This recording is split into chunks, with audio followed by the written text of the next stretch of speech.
Should you rent or buy a house? That is what I'm going to talk about today.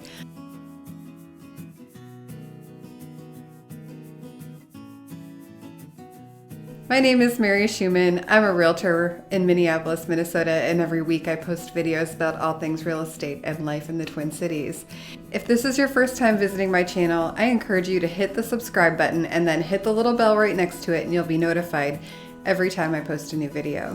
If you are thinking about buying a home and you're curious about the process, I am going to link to a video series that I did that takes you from thought bubble, should I buy a house, all the way through to getting the keys and moving in, and even what you should do very first thing once you're there. So check that out if you want the steps to the process, or you can go into the description below my video and download a free home buyer's guide there. If you're on a mobile device, all you have to do is tap the title of this video and the description box will open up for you. Do you like making your landlord rich? Hey, if you do, you can turn this video off right now. But if you don't, and you're thinking about actually starting to put some of that money back in your own pocket, let me give you some reasons why buying a home might be the right choice for you. And then I'm going to talk about why you might not want to buy a home of your own. So stay tuned to the end. All right, current average rent in Minneapolis for a 2-bedroom apartment is $1,850.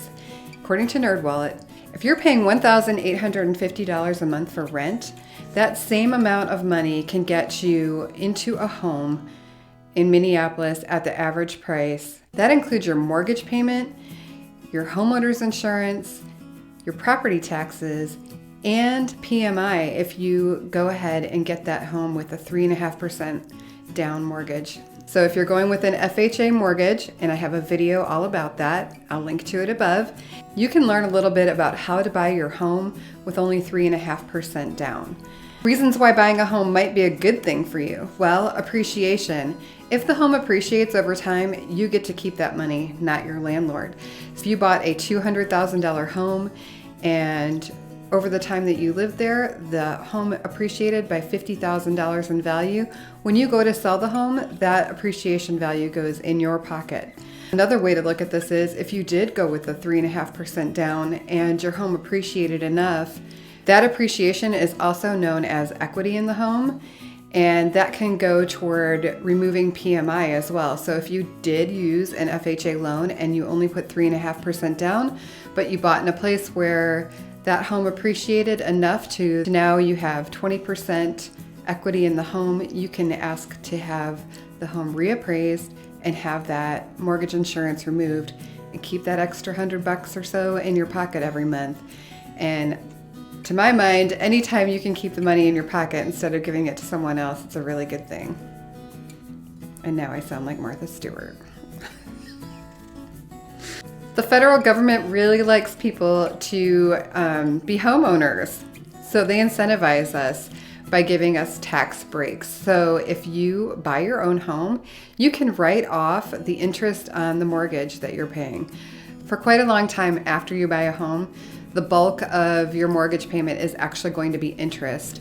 So that is a huge benefit at the end of the year, or I guess at the beginning of the year, when you do your income taxes, to be able to write off the interest payments on your loan. Rents tend to rise, and that money again goes into the landlord's pocket. Well, if you buy your own home and you have a fixed rate mortgage, you can count on a consistent payment every month. Just having the peace of mind of knowing that your housing costs are going to stay the same from month to month can be a really big relief. Okay, your home, your way. If you like bright purple walls,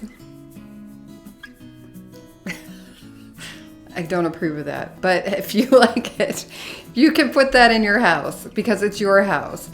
Now, when you go to sell, you might want to paint over it to something more neutral. We love that word in real estate, neutral. But you can make your house your own and make it a space that really speaks to you. And if you're renting, you know your landlord's not going to allow you to do that. Privacy. I lived in a condo in Chicago for a long time, and while it was my condo, it was an old building, and there were many times when I'd be sleeping and somebody would drop a shoe on the hardwood floor above me, or my neighbor had 2 boxers and they like to run up and down through the apartment, and it was just so loud in my unit. I really didn't enjoy that aspect. So if you want to get away from that and have your own little space, that is a huge plus. And last but not least, I'm going to say community. I really love having a place to put my roots down. I like knowing my neighbors. I like visiting my local shops and restaurants and really being a part of the place where I live. When you live in a neighborhood that's primarily occupied by people that own their home, properties are generally more well taken care of. They're a little safer. Everybody's out there keeping an eye on their patch of land and their neighbor's patch of land because they're invested in that property. All right, so why would you rent? Well, if you are someone that needs to move a lot, home ownership is probably not for you unless you want to accumulate properties to rent out to somebody else. But if you need to get rid of the property and move on, renting is a far easier deal.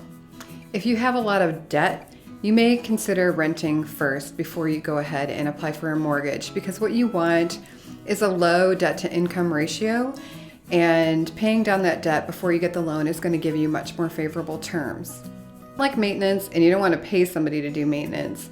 You may not want a single family home. You're going to have to mow the lawn, shovel the walks, paint the exterior, take care of the building itself. You won't have somebody to ask to do that. So that's going to be on you. Personally, I actually like fixing things.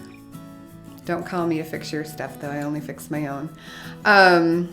Gives me a sense of satisfaction to be able to take care of my own home. So you also have the option if you want to live in maybe a townhome community or someplace like that where they will handle the yard work, etc. for you, but that doesn't handle the interior of the house. So if that's not your thing, stay paying rent.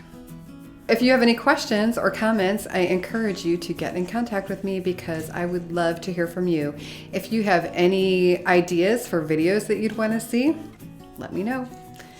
Thanks so much for watching and have a great day.